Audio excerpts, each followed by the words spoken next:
नमस्ते। दिसंबर 2025 भारतीय शेयर बाजार के लिए एक बहुत ही रोमांचक महीना होने वाला है।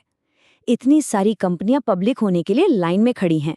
तो आज हम इसी आईपीओ की भीड़ में गोता लगाएंगे और देखेंगे कि निवेशकों के लिए क्या-क्या मौके इंतजार कर रहे हैं। तो सवाल यह है कि भाई कौन सी कंपनियां हैं जो धूम मचा रही हैं और क्या इनमें कोई छुपा रुस्तम भी है। और हाँ, सबसे ज़रूरी बात, जो आईपीओज हाल ही में आए हैं उनकी कामयाबी और नाकामी से हम क्या सीख सकते हैं। चलिए पता लगाते हैं। ठीक है, तो आज हम क्या-क्या देखने वाले हैं। पहले तो वो आईपीओज जो अभी खुले हैं, फिर देखेंगे कि आगे कौन से आने वाले हैं।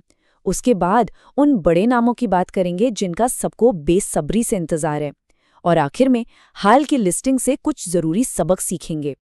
तो चलिए सबसे पहले बात करते हैं उन कंपनियों की जो इस वक्त मार्केट में है, मतलब जिनका आईपीओ अभी लाइव है और जहां आप पैसा लगा सकते हैं।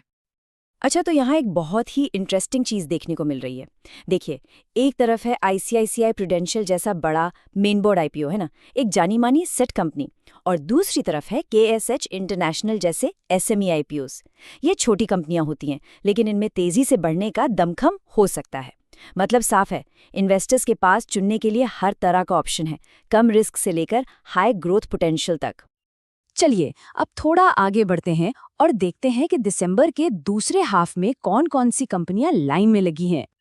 तो जैसा आप देख सकते हैं, ये सिलसिला रुकने वाला नहीं है। गुजरात किडनी जैसे मेन बोर्ड इशू और मार्क टेक्नोक्रेट्स जैसे एसएमई आईपीओस के साथ मार्केट साल के आखिर तक एक्शन से भरपूर रहने वाला है। मतलब पार्टी अभी खत्म नहीं हुई है। लेकिन रुकिए, कहानी यहीं खत्म नहीं होती। कंफर्म डेट्स के अलावा कुछ ऐसे बहुत बड़े नाम हैं जिनकी बाजार में आने की खबरें हैं। ये वो कंपनियां हैं जिनके बारे में सब बात कर रहे हैं, और जब ये आएंगी ना तो मार्केट में सचमुच हलचल मच सकती है। बस एक बार इन नामों पर नजर डालिए। फ्लिपकार्ट, रिलायंस जियो, फोनपे। ये सिर्फ कंपनियां नहीं हैं, ये भारत के सबसे बड़े ब्रांड्स में से हैं। सोचिए, जब ये कंपनियां पब्लिक होंगी तो ये सिर्फ अपने सेक्टर को ही नहीं बल्कि पूरे शेयर बाजार को हिलाकर रख सकती हैं। तो ठीक है, इतने सारे आईपीओज आ रहे हैं, इतनी एक्साइटमेंट है, लेकिन सवाल ये है कि हमें उम्मीद क्या करनी चाहिए। चलिए एक अंदाजा लगाने के लिए देखते हैं कि हाल ही में जो कंपनियां पब्लिक हुई हैं उनका क्या हश्र हुआ।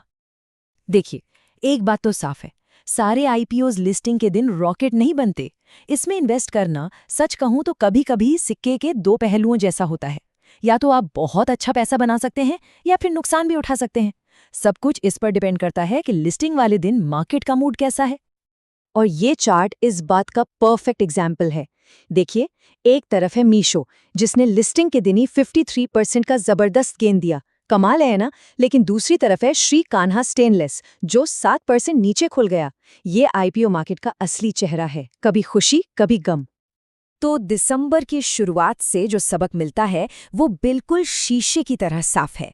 आईपीओज में रिवॉर्ड बहुत बड़ा हो सकता है, लेकिन उसके साथ जुड़ा रिस्क भी उतना ही बड़ा होता है।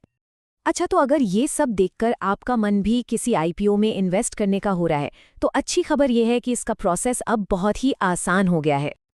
कुछ नहीं करना, बस 2 सिंपल स्टेप्स हैं। पहला, अपने ब्रोकरेज ऐप जैसे काइट पर आईपीओ के लिए बिड लगाइए, और दूसरा, अपने यूपीआई ऐप पर पेमेंट का मैंडेट एक्सेप्ट कर लीजिए। बस हो गया काम, इतना सिंपल है। तो दिसंबर 2025 में इतनी सारी कंपनियां मार्केट में आ रही हैं, और ये देखना वाकई दिलचस्प होगा कि कौन सी कंपनी चमकती है और कौन सी नहीं। क्या फ्लिपकार्ट अगला बड़ा मल्टीबैगर बनेगा या फिर कोई छोटा सा अनजाना सा एसएमई सबको हैरान कर देगा? खैर, इसका जवाब तो सिर्फ वक्त ही देगा।